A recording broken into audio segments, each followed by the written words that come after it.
Okay, let's go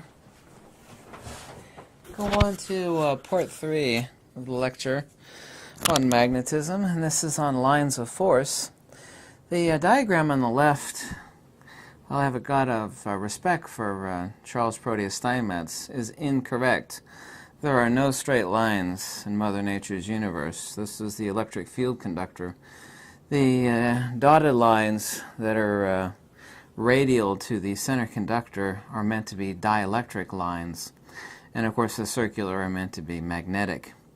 On the left we have an image that's incorrect. On the right we have a correct image. Everything in Mother Nature is curvilinear. This image is courtesy of Brian Kerr. Since 95% of the, or higher, of the images on the internet of the supercell or ferrocell are mine, I snagged this one off the internet, and turns out this one's Brian Kerr's image. I have countless images like this, but this one is his. Saw a blue background. I thought it was my blue background, so courtesy to Brian Kerr on that image. And he's got a great little, great YouTube channel on the ferrocell device, a demonstration. But everything in nature is curvilinear. Of course, we've been using this terminology since Faraday, who made an observation, and everything that we actually understand about magnetism, most everything, is essentially based upon defective human observation and sensory experiences. But these are the hypertrochoidal, or you can say spirograph-like patterns of the interlacing magnetodielectric. First, let's take a look at the image on the right here. This is the image that you actually see underneath the supercell.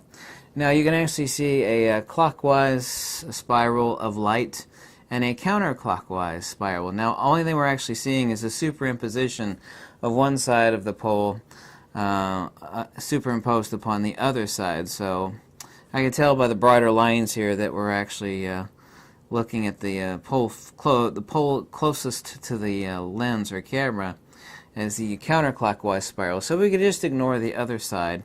Everywhere you see light, and by the way, ferrofluid is a nanoparticle iron, which is ultrasonically agitated to combine with oleic acid.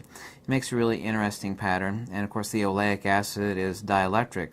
It is the case like transformer oil is a dielectric medium. But the magnetic lines that we have here, and we'll explain lines of force here really shortly in this third section of the lecture. Everywhere you see light here is the magnetic. Everywhere you see the absence of light is the dielectric. This is a constructive and destructive interplay between the magnetodielectric conjugate. The actual ferrofluid and the oleic acid surfactant, which makes up ferrofluid, combine to make this image. So on the left we have the incorrect. It's mostly correct, but no straight lines in Mother Nature. So let's get on to explaining the lines in Mother Nature, the so-called lines of force, which is really an absurd premise and a misunderstanding that dates back to Faraday. While I have a lot of respect for Faraday, this is just, a sensory observation, but it's incorrect to say what's actually going on. There are no magnetic lines of force. These are not lines. So-called lines of force pertaining to magnetism is a gross perceptually based error and absurdity. It has absolutely no basis in reality whatsoever. Said lines are only the peaks and troughs of the conjugate magnetodielectric system, which are mutually both manifest and anti-manifest as they interplay against each other towards both space and counterspace. These are merely the simplex constructive and destructive interference patterns. The lines of force, if you will, is a nonsense concept that came from Faraday in viewing iron filings above a magnet. The lines are due to constructive and destructive pressure mediation between the divergence and convergence of the magnetodielectric system.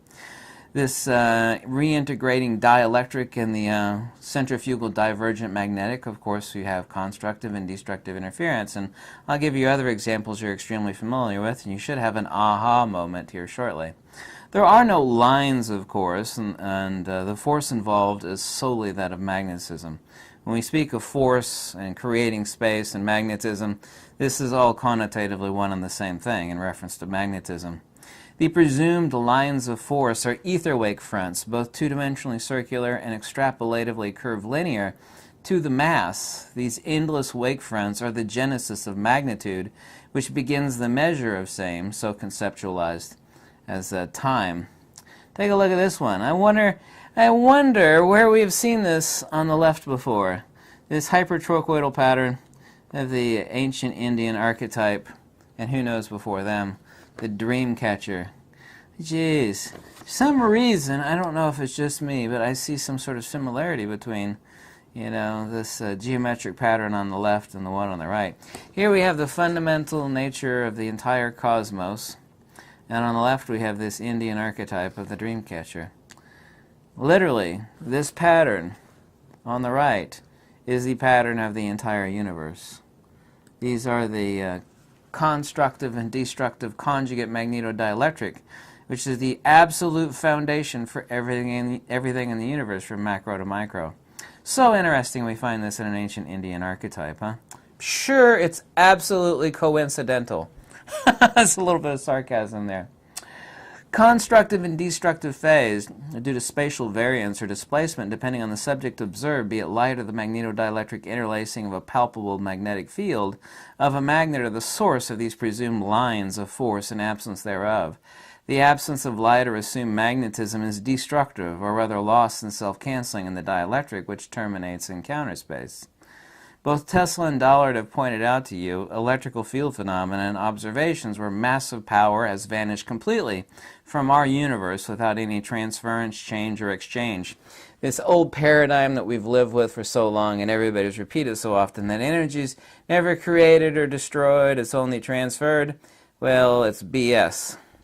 Energy has been witnessed by countless, especially electrical engineers, vanish completely from our universe into counter space with no transference, no exchange whatsoever. I mean, literally, poof, massive amounts. Actually ask anybody that's worked on transformer stations or hardcore electrical engineers that have been built electrical power grids about this. They'll say, yep, that's the case. And massive amounts of power vanished, and this electrical phenomena is not understood. Well, it's not understood by them, but it's actually understood by a small group of people. So this notion that energy is never created or destroyed, only transferred. There's, I'll show you the other image here. Here we go. Take a look at both of those. We'll talk about this in just a second. Interference observed in the double slit experiment, for example, is the exact same thing seen underneath the supercell, and the same misinterpretation made by Faraday. However, contrary to mathematicians, there are no waves of light, since a wave is not a thing, nor is light a damn particle. Over here I actually have sugar water solution. That's my own idea. And over here on the right we have isopropyl alcohol. We have ferrofluid in a test tube. What you can't see is beneath it we have this monster magnet. Everywhere you see a black spike, i.e. the ferrofluid, is the magnetic. These counter spikes, or these valleys, of course, the dielectric. These are the same lines of force we see here as we actually see underneath the supercell. Right here. There's no difference. It's just a different display medium. In this case, ferrofluid instead of a test tube with another agent to let them interact. In this case, sugar water or rubbing alcohol. This is the double slit experiment, which of course can be performed another way, and we talk about that currently in a second. Light is not merely one thing, that being light, nor is the ambidextrous field around a magnet merely one thing, that being magnetism.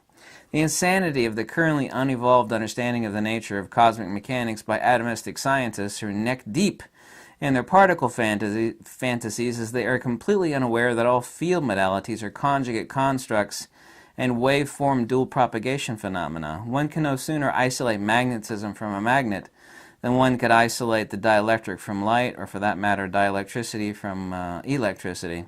Such insane postulations is akin to assuming you could separate out wetness from water or illumination from light.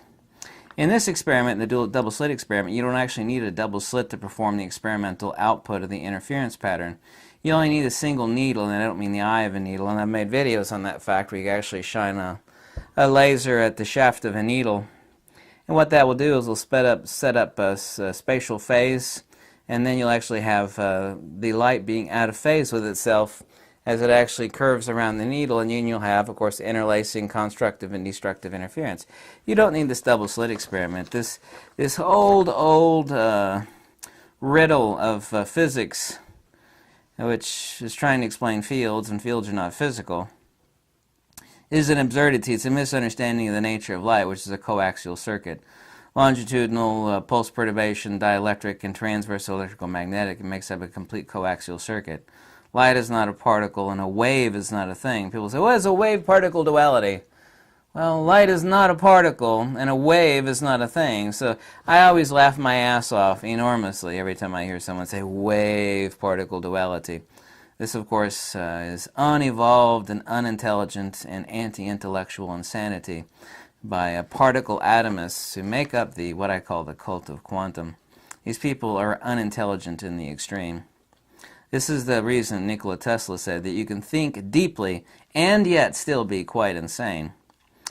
There cannot be any magnetic lines of force, since magnetism is only the dielectric field in an expression modality, which is the loss of energy or inertia. Where there is one, there is, of course, always the other. This, of course, is what Faraday observed when he came up with the idea of lines of force. These are iron filings scattered on a piece of paper above a bar magnet.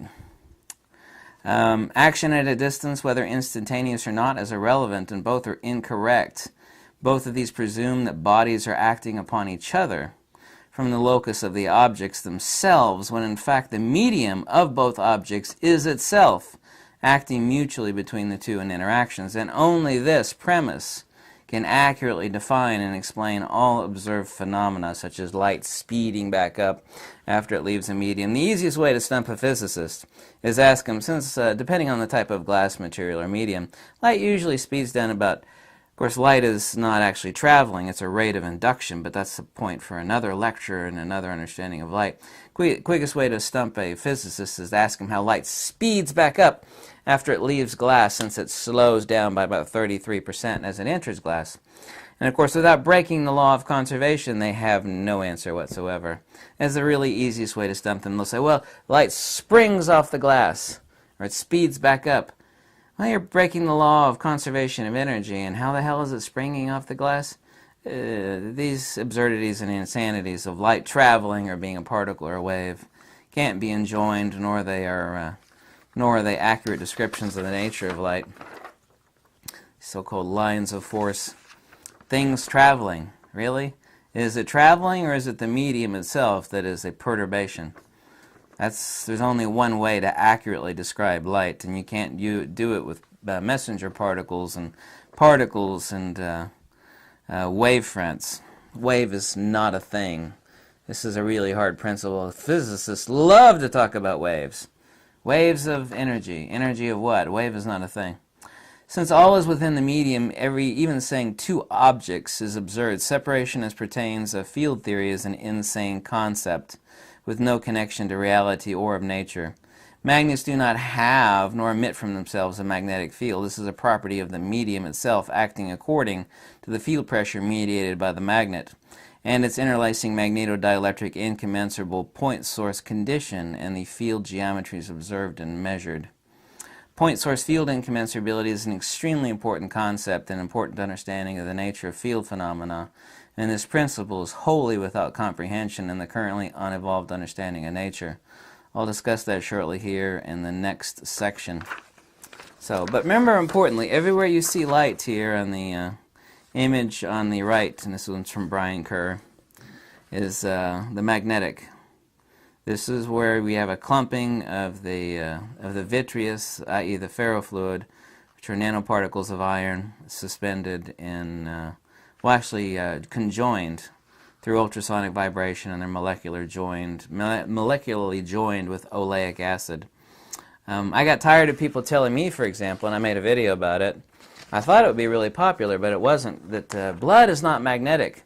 Well, you actually have your own type of ferrofluid in your blood, because the iron in your blood, most of it is nanoparticle, and its surfactant is plasma. And so I actually cut myself once and made a supercell using my own blood, and it works perfectly. Let's go on to section 4. And then in section 4, we'll have 5, 6, 7, and 8. Section 4 is defining what a magnet is. And if you like these videos, please click the link below, because my lecture is free. Any sort of donation, $1 or $2, greatly helps. because I live tight, believe it or not, and anything helps. Or if you learn something, then that itself is its own reward, because I like information, accurate information, but I like information to get out there. So I hope you're enjoying yourself so far. That's the end of section 3 of my lecture, and then we'll go on to section 4 on what a magnet is. Thank you. Aloha, do svidania, uvidimся, пока, and hasta luego. Bye.